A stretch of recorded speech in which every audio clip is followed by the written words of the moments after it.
Hello friends, ओम श्री गणेशाय नमः। जय श्री कृष्णा। आप सभी का स्वागत है आपके अपनी यूट्यूब चैनल पर।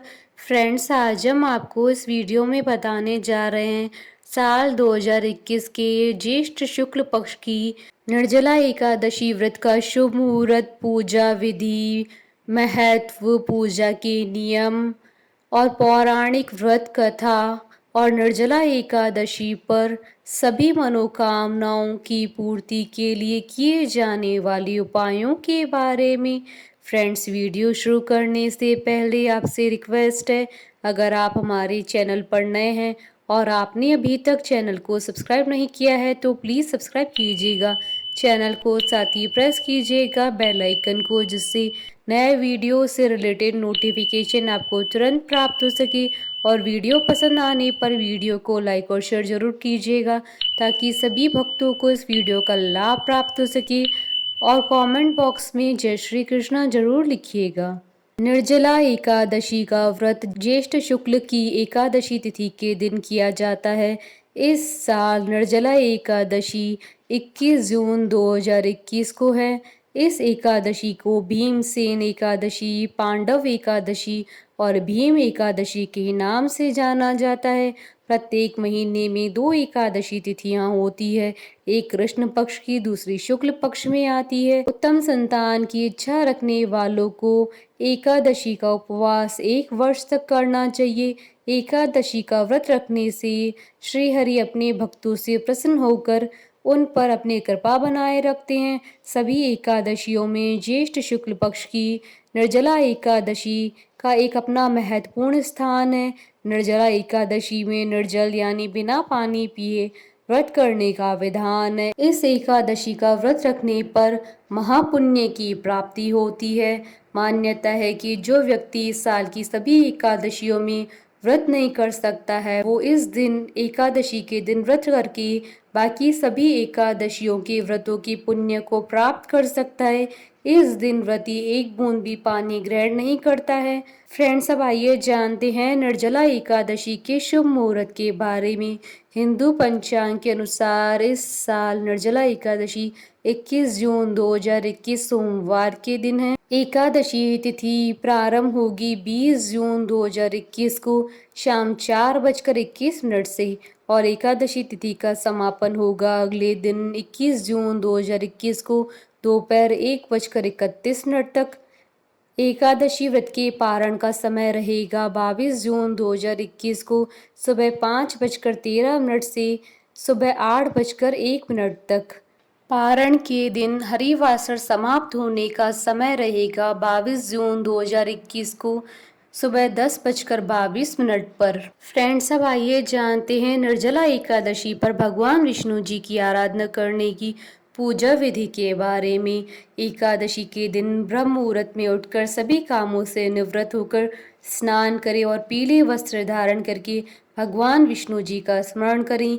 इसके बाद शेषाशायी भगवान विष्णु जी की पंचोपचार पूजा करें। उसके बाद ओम नमो भगवते वासुदेवाय मंत्र का जप करें। भगवान की पूजा धूप, दीप, नैवेद्य आदि 16 चीजों से करने के साथ ही रात को दीपदान करें। पीले फूल और फलों को अर्पण करें। इस दिन रात को सोए नहीं, सारी रात जगकर भगवान का भजन कीर्तन करें। इसी के साथ ही भगवान से किसी भी प्रकार की गलती के लिए क्षमा मांगे। शाम को पुनः भगवान विष्णु जी की पूजा करें व रात में भजन कीर्तन करते हुए धरती पर विश्राम करें। अगले दिन यानी 22 जून के दिन सुबह उठकर स्नान आदि करें। इसके बाद ब्राह्मणों को ससम्मान आमंत्रित करके भोजन कराएं और अपनी क्षमता के अनुसार उन्हें भेंट और दक्षिणा दें। इसके साथ ही सभी को प्रसाद देने के बाद खुद भोजन करें। इस एकादशी का व्रत करने से अन्य 23 एकादशियों पर अन्न खाने का दोष छूट जाता है। फ्रेंड्स, अब आइए जानते हैं निर्जला एकादशी व्रत के नियमों के बारे में। निर्जला एकादशी के व्रत को अत्यंत कठिन माना जाता है क्योंकि इस व्रत में व्रतधारी व्रत के संकल्प से पारण तक एक बूंद भी जल ग्रहण नहीं करते हैं। निर्जला एकादशी का व्रत रखने वालों को एक दिन पहले से ही चावल का त्याग कर देना चाहिए तथा व्रत को करने से पहले केवल सात्विक भोजन ही करना चाहिए। फ्रेंड्स, अब आइए जानते हैं निर्जला एकादशी के दिन किए जाने वाले उपायों के बारे में। निर्जला एकादशी पर भगवान विष्णु को खीर का भोग लगाएं। इसमें तुलसी का पत्ता अवश्य डालें। ऐसा माना जाता है कि तुलसी पत्र सहित खीर से भगवान विष्णु को भोग लगाने से घर परिवार में शांति बनी रहती है। निर्जला एकादशी के दिन भगवान विष्णु को पीले रंग के वस्त्र, फल और अनाज अर्पित करना चाहिए। भगवान विष्णु जी की पूजा के उपरांत इन चीज़ों को किसी ब्राह्मण को दान देना चाहिए। ऐसा करने से घर में कभी कलेश नहीं होते हैं। निर्जला एकादशी के दिन किसी शिव मंदिर में जाएं और भगवान को नारियल, बिल्वपत्र, सीताफल, सुपारी और मौसमी फल आदि चीजें चढ़ाएं। निर्जला एकादशी के दिन किसी गरीब को या मंदिर में तिल, वस्त्र, फल और मिठाई दान करें। निर्जला एकादशी के दिन पीपल के पेड़ में जल अर्पण करना चाहिए। शास्त्रीय मान्यताओं के अनुसार पीपल में भगवान विष्णु जी का वास होता है, इसलिए ऐसा करने से कर्जों से मुक्ति मिलती है। फ्रेंड्स, अब आइए आरंभ करें निर्जला एकादशी व्रत की पौराणिक कथा।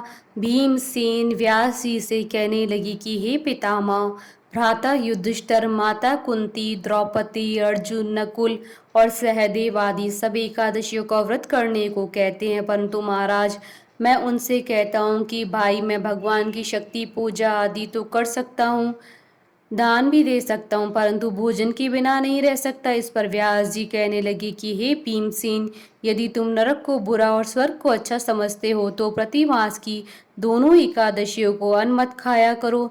भीम कहने लगे कि हे पितामह, मैं तो पहले ही कह चुका हूँ, मैं भूख सहन नहीं कर सकता। यदि वर्ष भर में कोई एक ही व्रत हो तो मैं रख सकता हूँ, क्योंकि मेरे पेट में वक्र नाम वाली अग्नि है, तो मैं भोजन किए बिना नहीं रह सकता। भोजन करने से वह शांत रहती है, इसलिए पूरा उपवास तो क्या, एक समय भी बिना भोजन किए रहना कठिन है।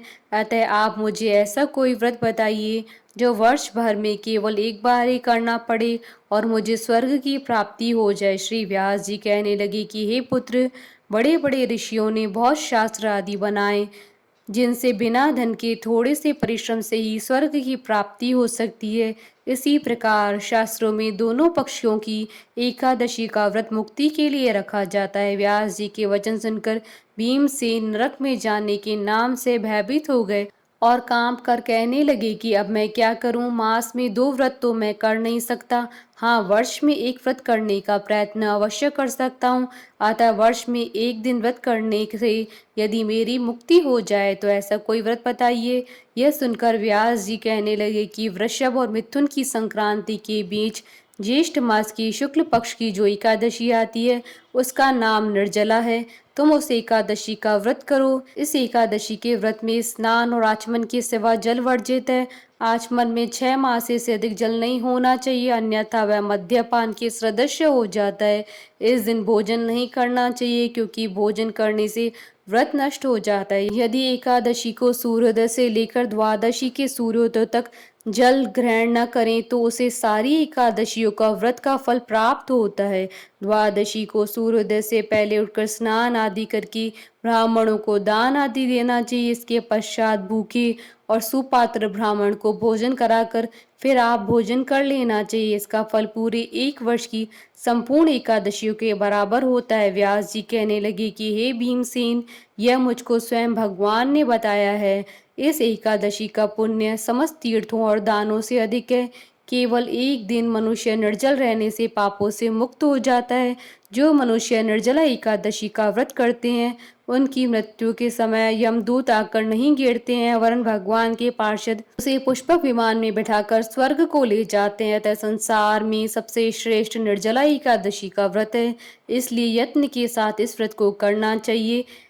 उस दिन ओम नमो भगवते वासुदेवाय मंत्र का उच्चारण करना चाहिए और गोदान करना चाहिए। इस प्रकार व्यास जी की आज्ञा अनुसार भीमसेन ने इस व्रत को किया, इसलिए इस एकादशी को भीमसेनी या पांडव एकादशी भी कहते हैं। निर्जला व्रत करने से पूर्व भगवान से प्रार्थना करें, हे भगवान, आज मैं निर्जला व्रत करता हूँ, दूसरे दिन भोजन करूंगा। मैं इस व्रत को श्रद्धा पूर्वक करूंगा, अतः आपकी कृपा से मेरे सब पाप नष्ट हो जाएं। इस दिन जल से भरा हुआ एक घड़ा वस्त्र से ढककर स्वर्ण सहित दान करना चाहिए। जो मनुष्य इस व्रत को करते हैं उनको करोड़ों पल सोने के दान का फल मिलता है, और जो इस दिन यज्ञ आदि करते हैं उनका फल तो वर्णन ही नहीं किया जा सकता। इस एकादशी के व्रत से मनुष्य विष्णु लोक को प्राप्त होता है। जो मनुष्य इस दिन अन्न खाते हैं वे चांडाल के समान होते हैं, वे अंत में नरक में जाते हैं। जिसने निर्जला एकादशी का व्रत किया वह चाहे ब्रह्म हत्यारा हो, मद्यपान करता हो, चोरी की हो या गुरु के साथ द्वेष किया हो, मगर इस व्रत के प्रभाव से स्वर्ग को जाता है। हे कुंती पुत्र, जो पुरुष या स्त्री श्रद्धा पूर्वक इस व्रत को करते हैं उन्हें पूर्वोक्त रीति से कहे हुए कर्म करने चाहिए। प्रथम भगवान का पूजन, फिर गोदान, ब्राह्मणों को मिष्ठान व दान दक्षिणा देनी चाहिए तथा जल से भरे कलश का दान अवश्य करना चाहिए। निर्जला एकादशी के दिन अन्न, वस्त्र, उपाहन अर्थात जूती आदि का दान करना चाहिए। जो मनुष्य भक्ति पूर्वक इस कथा को पढ़ते हैं या सुनते हैं या सुनाते हैं उन्हें निश्चय ही स्वर्ग की प्राप्ति होती है। बोलिए भगवान विष्णु जी की जय, सनातन धर्म की जय। हमारे साथ इस वीडियो में अंत तक बने रहने के लिए आपका धन्यवाद। ओम श्री गणेशाय नमः। जय श्री कृष्णा।